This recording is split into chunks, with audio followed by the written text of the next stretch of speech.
Mkuu wa mkoa wa Mara amtaka mkandarasi aliyeshindwa kukamilisha ujenzi wa jengo la utawala na maktaba ya chuo cha Mwalimu Nyerere Butiama kujisalimisha ofisini kwake. Na katika habari za michezo, mgombea urais wa Jamhuri ya Muungano wa Tanzania kupitia Chama cha Mapinduzi CCM, Mheshimiwa Dr. Samia Suluhu Hassan ahidi kuendelea kuweka nguvu kwenye sekta ya michezo. Ujambo na karibu sana popote pale ulipo. Ni nyakati nyingine nzuri tunakutana hapa asubuhi hii kwa ajili ya kuja kutazama habari mbalimbali, na hii ni asubuhi njema. Mimi ni Juma Mohamed, niko hapa na nitakuwa nayo kukuangaza katika habari za kitaifa, bila kusahau pia habari za michezo na burudani, lakini pia nitakupitisha kwenye magazeti mbalimbali ambayo yametufikia mezani asubuhi hii ya leo. Karibu sana uweze kuungana nasi.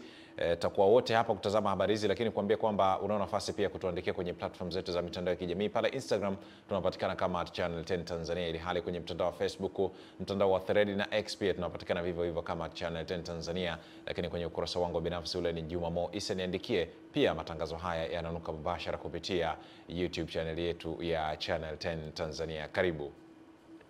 Mkuu wa mkoa wa Mara Kanali Evans Mtambi ametoa siku 3 kwa mkurugenzi wa kampuni ya Confex and Engineering Limited ambayo ni mkandarasi mzawa kujisalimisha ofisini kwake, ambapo pia ameliagiza jeshi la polisi kukamata mwakilishi wa mkurugenzi wa meneja wake kwa kushindwa kukamilisha ujenzi wa jengo la utawala na maktaba ya chuo cha Mwalimu Nyerere cha kilimo na teknolojia. Musa Makali anatujuza zaidi kutoka huko mkoani Mara.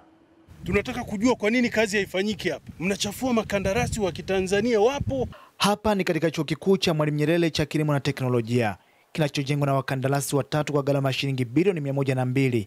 Mkuu wa mkoa wa Mara Kanali Evans Mtambi safari anaifunga na kufika kujionea mwendelezo wa ujenzi wa chuo hiki na kuonesha kutoridhishwa na ujenzi huu ambao uko 60.17%. Mwezi wa 9, mwezi wa 5 ilikuwa ni kandarasi ipi?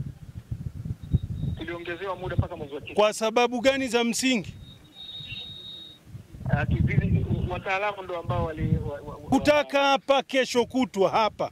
La sivyo hao watu wako wote utawakuta ndani hapa. Kesho kutwa na kutaka hapa. Umepewa deadline ili majengo haya yatumike. Chuo kimeanza udahili, wanafunzi waingie hapa. Halafu mnakuja kunipa lame excuses. Hakuna wafanyakazi na site haina wafanyakazi. Kwa nini? Ngapi? Kuna gorofa linajengwa na watu wawili. Kabla ya yote, taarifa ikatolewa juu ya nini kinachoendelea katika ujenzi huu, ambapo bado hatujaweza kufikia malengo na wameomba tena extension, lakini bado tunaipitia kuangalia sababu walizozitoa. Kiukweli hali ya mkandarasi mzawa ilikuwa sio nzuri. Hatukukuta mafundi, hatukukuta material, kwa maana vifaa, hali ilikuwa sio nzuri kilinganisha na wakandarasi wa Kichina. Kwa hiyo baada ya hapo tulimuita mwakilishi ona wa hii kampuni kwenye kikao chetu cha kamati. Kiukweli hakutokea. Na fikia hitimisho kwamba tunaenda this way, kandarasi hafanyi. Kwa hiyo unakuta vile vitu vinakuwa vinajirudia, havifanyiki. Kwa hiyo imekuwa ni changamoto ambayo inajirudia. Hata hapo ukiangalia toka mwanzo mradi tunasema ongeze wafanyakazi. Lakini hata ukiangalia pale wale ndio wafanyakazi ambao wako site sasa hivi tunavyoona. Almost wako 7. Hapa wanaolalamikiwa wakaona haya ya kujitetea. Kwa spidi ya supply wetu wa milango tunategemea ndani ya mwezi mmoja mpaka 1.5 tutakuwa tumeweza kukamilisha milango. Biria tu bati zifike site ili tuweze kupaua. Hapa kazi nyingi zimebakia ni za finishing. Musa Makali, Channel 10 Mara. Asante Musa Makari kutoka huko mkoani Mara. Na turejee hapa jijini Dar es Salaam, ambapo karakana ya ujezaji wa gesi feki imebainika jijini Dar es Salaam, ambayo wahalifu huitumia kubadilisha gesi kutoka kwenye mitungi mikubwa na kuweka kwenye mitungi midogo kinyume na utaratibu, jambo ambalo linahatarisha usalama wa Watanzania. Nelson Munema anatujuza zaidi kutoka hapa jijini Dar es Salaam. Hiyo ni kampuni gani? Kwa mnapiga chapa na mitungi ya Olex. Uhalifu huo umebainika katika mtaa wa Mafuta, kata ya Keko, wilaya ya Temeke, jijini Dar es Salaam, wakati wa ziara ya kushtukiza iliyofanywa na meneja wa mamlaka ya udhibiti wa huduma za nishati na maji EWURA, Irabu Musira, kwa kushirikiana na jeshi la polisi, ambapo wamekuta gesi ikipimwa na kuhamishwa kiharamu kwenye mitungi isiyo yake, iliyopigwa rangi isiyo yake na stika bandia. Pia tunatumia fursa hii kutoa onyo kwa wote ambao wana leseni za EWURA lakini wanashiriki vitendo vya kiuhalifu kama hiki, wasije wakaendelea kufanya vitu vya namna hiyo. kwa sababu hatua kali za kisheria tutachukua. Kama wanavyofahamu EWURA huwa tunafanya hivyo mara kwa mara pale ambako unakiuka masharti ya leseni uliopewa. Naye mkurugenzi mkuu wa chama cha waingizaji na wasambazaji wa gesi ya mitungi Tanzania, Mhandisi Amos Jackson, amesema kosa hilo linaharibu biashara na kulihujumu taifa. Jamaa wanaweza kusababisha hatari kubwa sana ya kiusalama kwa sababu hawana vifaa maalum ambavyo vinatakiwa kujaza hii mitungi. Hii mitungi inatakiwa ijazwe sehemu ambayo ni salama, hasa kwenye maghala ambao kuna vifaa vya kiufundi. Sasa wanapojaza sehemu kama hizi, maana yake wanahatarisha watumiaji kwa sababu hawajazi vile inavyotakiwa. Lakini tulichokutana nacho hapa ni kwamba mwananchi vile vile baada ya kununua gesi, baada ya kutumia ile gesi ikiisha, haipime tena ule mtungi. Kwa sababu gani? Huu mtungi unaonekana huyu jamaa anafika hapa anachomea baadhi ya part. Ule mtungi unaonekana kwamba una uzito mkubwa ukiwa empty, lakini ukipima baada ya kufill gesi na mtungi, kinachoonekana kwamba gross weight na ambacho kimeandikwa kwenye mtungi gesi inaonekana imefika. Kutoka Dar es Salaam, Nelson Munema, Channel 10. Asante Nelson Munema kutoka hapa jijini Dar es Salaam. Kwingineko ni kwamba kongamano la 48 la chama cha wataalamu wa sekta za mifugo na uvuvi nchini linatarajiwa kufanyika jijini Arusha kwa lengo la kujadili taarifa za kitafiti zilizofanyika kwa mwaka mzima na hatua za kuchukua kupata ufumbuzi wa changamoto mbalimbali zinazoikabili sekta hizo. Tupate taarifa zaidi kutoka kwa mwanahabari wetu. Katibu Mkuu wa Wizara ya Mifugo na Uvuvi Bi Agnes Meena akifungua kongamano hilo ambalo hufanyika kila mwaka, amesema hatua hiyo ni kielelezo cha maendeleo ya sekta hizo na kwamba sekta hizo mbili ndio nguzo kuu za uchumi na lishe nchini kwa kuwa zina nafasi kubwa katika kuongeza pato la taifa, ajira na usalama wa chakula nchini. Aidha, kwa muktadha huo, amesema kongamano hilo limekuwa jukwaa la kimataifa la kubadilishana maarifa, uzoefu na mbinu bunifu za kuhakikisha kuna kuwepo na uzalishaji wa tija na mwendelezo wa rasilimali za mifugo na uvuvi. Wafugaji na wazalishaji wanahimizwa kuwekeza katika teknolojia za kisasa na vitendea kazi sahihi vitakavyoongeza uzalishaji wenye tija katika sekta ya mifugo na uvuvi. Kwa upande wetu sisi kama wizara, tutaendelea kuhakikisha kuwa mazingira ya kufuga, kusindika na kufanya biashara mifugo na uvuvi yanazidi kuwa bora. Awali akimkaribisha mgeni rasmi mwenyekiti wa TISAP Daktari Jonas Kizima, alisema kongamano hilo huambatana na malengo makuu manne, akitaja baadhi yake kuwa ni kuhimiza maendeleo katika sayansi ya uzalishaji kwenye sekta ya mifugo na uvuvi, pamoja na kutoa fursa kwa wadau wa sekta hizo kubadilishana maarifa na uzoefu. Lengo la tatu huwa ni kushirikiana na wataalamu. Mashirikiano ya wataalamu huwa yanakuza ubora wa taaluma zetu, kwa sababu wanapowasilisha maandiko yao huwa wanachangia mada na kuulizana hapa na pale, na maandiko yale huwa yanaboreshwa baada ya pale. Naye naibu mkurugenzi mkuu wa taasisi ya utafiti wa kilimo na mifugo Zanzibar akazungumzia hali ya ufugaji kwa Zanzibar, akiwataka wafugaji na wataalamu wa malisho kutumia fursa ya soko kubwa la mazao ya mifugo lililopo visiwani humo. Nikiri tu kwamba Zanzibar tuna upungufu mkubwa wa bidhaa za mifugo. Naweza kusema 80% ya ng'ombe wanaochinjwa Zanzibar wanatoka huku. Mbuzi wanaochinjwa kule na kondoo karibu 90% wanatoka huku. Kwa hiyo niwaambie tu wenzangu kwamba Zanzibar ni fursa kubwa ya soko kwa bidhaa za mifugo. Esther Mtebe, Channel 10. Asante Esther Mtebe, na tuelekee mkoani Tabora ambapo jumla ya vijiji 43 vya wilaya ya Sikonge mkoani Tabora tayari vimefanyiwa mpango wa matumizi bora ya ardhi na Tume ya Taifa ya Mipango ya Matumizi Bora ya Ardhi, huku wananchi wakipongeza hatua hiyo kwa kuwa itakuwa na manufaa makubwa, ikiwa ni pamoja na kupunguza migogoro ya ardhi baina ya wakulima na wafugaji kwa kuwa wanakijiji watapatiwa hati miliki ambazo zitaongeza thamani ya ardhi. Tuungane na Pendo Salo kutoka mkoani Tabora. Hapa ni kijiji cha Kikungu, kipo kata ya Chabuto, wilaya Sikonge. Wataalamu kutoka Tume ya Taifa ya Mipango ya Matumizi Bora ya Ardhi wamefika hapa kutoa elimu kwa wanakijiji juu ya umuhimu wa mpango wa matumizi bora ya ardhi ili kijiji chao kiweze kufanyiwa mpango huo kwa kuainisha maeneo kwa ajili ya matumizi mbalimbali ya kijamii na kiuchumi. Iliyoainishwa humu ndani ya ramani ndo haya yanayotuelekeza kwamba. Jessica Salvatori ni afisa ardhi wilaya Sikonge.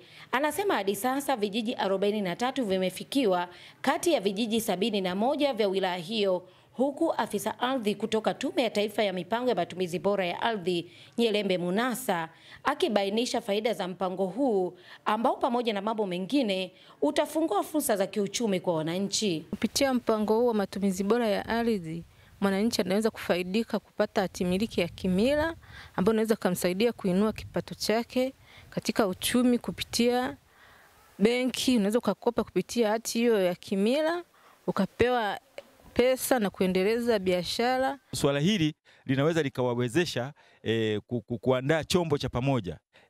Wakatengeneza chombo cha pamoja ambacho kinaweza kawasaidia kuenda kwenye taasisi za fedha kama benki ya kilimo, wakaweza kukopa kule na kuweza kujenga kiwanda au magala kwa kutumia hata mfuko au mfumo wa stakabadhi ghalani, lakini pia uweze kuongeza thamani katika mazao ambayo vijijini watu wanazalisha.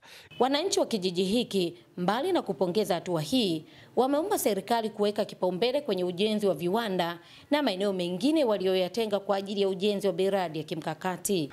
Pia vile faida yake kubwa itatusaidia vile kuhakikisha kwamba kijiji chetu kimeingia katika mfumo mzuri ambao utaondoa migogoro ya ardhi katika kijiji chetu. Kuna vitu ambavyo vitahitaji tushikwe mkono na serikali. Tunapotumia eneo la viwanda na uwekezaji, kijiji kama kijiji hatuwezi. Lakini kwa nguvu ya serikali ya Mama Samia anaweza katoa tamko lolote, eneo lipo, kwa hiyo tunahitaji kushikwa mkono. Kutoka Tabora, Pendo Salu, Channel 10. Asante mwanahabari Pendo Salu. Kwingineko ni kwamba jumla ya tani 50 za bidhaa mbalimbali ambazo zimebainika kutofaa kwa matumizi ya binadamu zimeteketezwa katika dampo la serikali lililopo Pugu, nje kidogo ya jiji la Dar es Salaam. Msimamizi wa zoezi hilo ambaye ni meneja wa shirika la viwango Tanzania TBS kanda maalum ya Dar es Salaam, Nuru Meji, amesema bidhaa hizo zenye thamani ya shilingi milioni 525 zimekamatwa katika ukaguzi uliofanyika kwenye mikoa ya Dar es Salaam, Pwani na Morogoro. Amesema ukaguzi huo pia umebaini bidhaa hizo zilikuwa zimeisha muda wa matumizi, hususan bidhaa za chakula zinazouzwa kwenye maduka makubwa ya supermarket, zikiwemo ambazo ni mahususi kwa ajili ya watoto.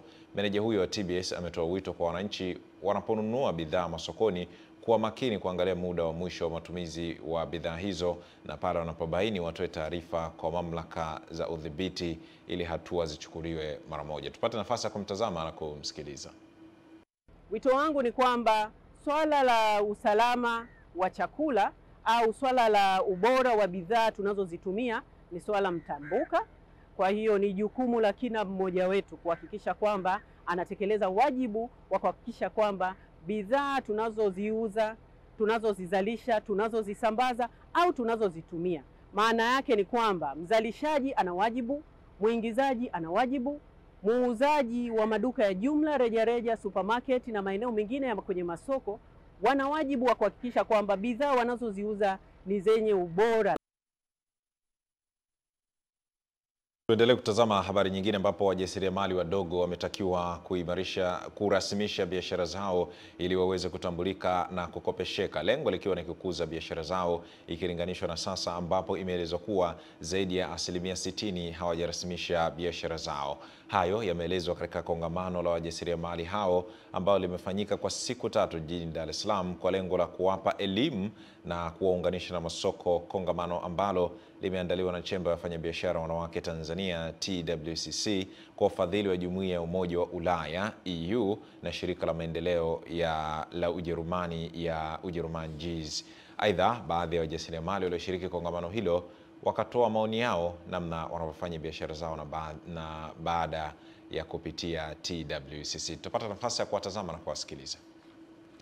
Kwa hiyo tunaendelea kuhamasisha nchi katika nchi hizi kwa kutumia matangazo mbalimbali, na kuanzia mwezi wa 10 pia tutatoa tangazo lingine ili wanawake na vijana wa kike ambao wana miradi michanga na hata wale ambao wenye mawazo ya biashara waweze kuapply kwa ajili ya kupatiwa hayo mafunzo mbalimbali kutokana na mahitaji. Kwa hiyo tunao pia watu wa huduma hao wakiwa na TRA hapa kuhakikisha tunawaelimisha wajasiriamali na wanafanya vizuri. Kwa hiyo hii asilimia zaidi ya 60 ambayo tunaiona wajasiriamali ambao wengi hawako rasmi, tunataka warasimishe biashara zao, waendeshe biashara rasmi ambazo tunategemea kwamba zitakuwa kwa haraka. Fursa hii ya GIZ nilipata kupitia mentor yangu ambayo nimepata kutoka TWCC. Kwa GIZ tukapata process ya mentorship, tukapata elimu ya ujasiriamali, lakini pia mwisho wake tukawa funded, tukapata grant. Imetusaidia kufikia wakulima directly. Kwa sisi tunachakata zao la mchikichi, tunatolea Mkuranga. Kwa sasa tunafanya kazi na wakulima zaidi ya 200 kwa kule Mkuranga kupata raw materials. Na mwanzo huwa ni mgumu. Mwisho wa siku ukiogopa mwanzoni na maana hutaweza kuendelea. Lakini nashauri kwa vijana, watu wa rika lote, biashara ni mwanzo. Na mwanzo kuanguka sio kudondoka. Una uwezo wa kuanza kwa mara nyingine tena na ukaweza kufanya. Kama kwanza unaungana nasi, hii ni Asubuhi Njema kutoka hapa Channel 10. Mimi naitwa Juma Mohamed. Tuendelee kutazama habari mbalimbali, lakini kusiendelea kutuandikia maoni yako kwenye kurasa zetu za mitandao ya kijamii. Pale Instagram tunapatikana kama @Channel10 Tanzania. Kiongozi wa mbio za Mwenge wa Uhuru 2025 Ismail Ali Usi ameipongeza kampeni ya ununuzi wa tumbaku ya Alliance One kwa kuwezesha jamii mkoani Kigoma kuanzisha na kumiliki mashamba ya miti kama sehemu ya kuunga mkono serikali katika ajenda yake ya utunzaji wa mazingira. Tupate taarifa zaidi kutoka mkoani Kigoma. Pongezi hizo zimetolewa wilayani Buhigwe mkoani Kigoma baada ya Mwenge wa Uhuru kutembelea, kukagua na kukabidhi hati ya shamba lenye ukubwa wa hekta 27 lililopandwa jumla ya miti 67,000 kwa thamani ya shilingi milioni 49. Miti hii ambayo imepandwa sio miti ya kawaida. Ni miti ambayo kwa kweli itaenda kuleta tija juu ya wananchi pamoja na serikali ya awamu ya 6. Yapo mengi yameelezwa juu ya matumizi ya hii miti. Imani yangu kama wananchi wataendelea kuunga mkono jitihada za serikali. Akikabidhi hati ya umiliki wa shamba hilo kwa Dr. Cosmas Buguzi na Bwana Elias Ndahaze, kiongozi huyo wa mbio za Mwenge wa Uhuru amewapongeza wananchi wilayani Buhigwe na mkoa wa Kigoma kwa namna wanavyojitoa kuanzisha mashamba ya miti na kufuata wadau kwa ajili ya kujengewa uwezo wa kuungwa mkono kifedha. Naye msimamizi wa misitu mkoani Kigoma wa kampuni ya Alliance One, Robert Mogera, amesema hatua hiyo ni mwendelezo wa mkakati wa kampuni hiyo kupanda miti katika maeneo mbalimbali kunakozalishwa tumbaku. Mpaka sasa shamba hili lina wastani wa miti survival rate 95 miti ambayo imepona. Kampuni hii inalenga kuhakikisha wakulima wanakuwa na chanzo endelevu cha upatikanaji wa kuni na tusiweze kuharibu mazingira. Tunatarajia kama hali itaendelea kuwa kama ilivyo kwa sasa, ukuaji kama utaenda kama ulivyoanza, tunatarajia kuvuna takriban miti kama 65,000 hivi. Shamba hili limepandwa msimu uliopita na miche unayoiona ina takriban miezi 9 au 10. Abasi Mlilapi, Channel. Asante Abasi. Kwingineko ni kwamba wanawake 207 waliokuwa wakisumbuliwa na fistula ya uzazi na matatizo mengine ya uzazi mkoani Lindi wamepatiwa matibabu ya fistula ya uzazi na mafunzo ya ujasiriamali bila malipo kuanzia mwaka 2019. Margaret Marisa ni shuhuda wa taarifa hiyo. Yohana Kasawala ni meneja wa miradi katika hospitali ya CCBRT. Anaeleza mafanikio ya mradi huo na jinsi ulivyowanufaisha wanawake wenye tatizo hilo, huku daktari bingwa wa magonjwa ya wanawake, uzazi na upasuaji wa fistula kutoka katika hospitali ya CCBRT Daktari Peter Magige akieleza kuhusu ugonjwa huo. Tunayo furaha kusema kwamba tumechangia katika ustawi wa wananchi wa mkoa wa Lindi kwa kuwapatia matibabu ya fistula ili waweze kujiunga na jamii zingine katika uzalishaji. Ugonjwa huu wa fistula ni ugonjwa ambao unatokana na uzazi pingamizi, pale ambapo mama anapokuwa na uchungu kwa muda mrefu na mtoto amekwama kwenye njia ya uzazi. Na upasuaji tunafanya kupitia wadau wetu, na mama anakuja hapa tunamfanyia upasuaji bila gharama zozote. Akiongea na waandishi wa habari katika kambi ya matibabu ya fistula inayoendelea katika hospitali ya rufaa ya Sokoine mkoa wa Lindi, mganga mfawidhi Dr. Alex Makala amewapongeza CCBRT na shirika la Equino kwa mradi huo. Mimi naomba nitoe shukrani zangu kubwa sana kwa msaada mkubwa sana wa hospitali yetu ya Kibobezi ya CCBRT na mdau wetu mkuu ambaye anatusupport Equino. Kwanza kwa kuwajengea uwezo wataalamu wetu wa ndani. Afisa mahusiano kijamii kutoka shirika la Equino Tanzania, Dr. Naomi Makota, anasema wanajivunia kushirikiana na CCBRT katika kutekeleza mradi huo ambao umeweza kuchangia kubadilisha maisha ya wanawake wa Lindi na jamii ya Watanzania kwa ujumla. Tunapoona tumemsaidia kumkomboa mwanamke katika tatizo hilo, kwetu tunaona ni jambo la msingi. Lakini pia si kwa kuwakomboa tu kupata matibabu, pia tunajaribu kuwapatia msaada wanapopata matibabu na kupona, kwenda kujiunga tena na jamii zao ili kuchangia katika uchumi. Nilikuwa ninanyanyasika, yani kutembea siwezi, lakini baada ya kupata ufumbuzi wa kwenda kutibiwa, nashukuru nafanya kazi, riziki kidogo naingiza. Margaret Malisa, Channel 10. Taarifa ya mwanahabari Margaret Marisa inatupa nafasi ya kwenda kuziangaza habari za michezo na burudani asubuhi hii ya leo, ambapo mgombea urais kupitia Chama cha Mapinduzi Mheshimiwa Dr. Samia Suluhu Hassan amesema chama hicho kinaamini kuwa michezo ni fursa kubwa ya ajira kwa vijana kuajiriwa na kujiajiri. Hivyo CCM itaendelea kuweka nguvu kubwa kwenye sekta ya michezo. Dr. Samia ambaye ni mgombea wa kiti cha urais ameyasema hayo wakati alipowahutubia wananchi wa wilaya ya Ruangwa mkoani Lindi, ikiwa ni mwendelezo wa kampeni za Chama cha Mapinduzi kuelekea uchaguzi mkuu wa mwezi Oktoba 2025, ambapo ametumia nafasi hiyo kumpongeza Waziri Mkuu wa Jamhuri ya Muungano wa Tanzania Mheshimiwa Kassim Majaliwa kwa kujenga uwanja wa Majaliwa ambao ni fahari ya wanaruangwa. Tupate nafasi ya kumtazama na kumsikiliza. Ndugu wananchi, niwapongeze wanaruangwa kwa kupata uwanja mkubwa na mzuri wa michezo. Uwanja wa Majaliwa. Uwanja huu ni chachu ya maendeleo kwa vijana na unachangia kuibua vipaji kama ulivyoibua vipaji vya timu ya Namungo, na hakika itaibua vipaji vingine zaidi. Namungo oye! Kwa hiyo nawapongeza kwa kupata uwanja. CCM tunaamini kwamba michezo pia ni fursa nyingine ya ajira, lakini ajira ya kuajiriwa na ajira binafsi. Na serikali yenu imekuwa mstari wa mbele kuunga mkono jitihada hizi kwenye michezo yetu. Aliposimama mratibu wa kampeni Lela, alikuwa anamtania mwenziwe, na hii ndiyo kazi ninayoipata kwenye kamati kuu. Akiweko Lela na Majaliwa, Yanga na Simba inahamia ndani ya kamati kuu. Kwa hiyo tunatambua michezo ni furaha, michezo ni kutaniana, ni kujengeana imani. Kwa hiyo nikupongeze sana Mheshimiwa Kassim Majaliwa kwa kujenga uwanja huu na kuifanya Ruangwa iwe na sehemu nzuri ya kufanya michezo yao.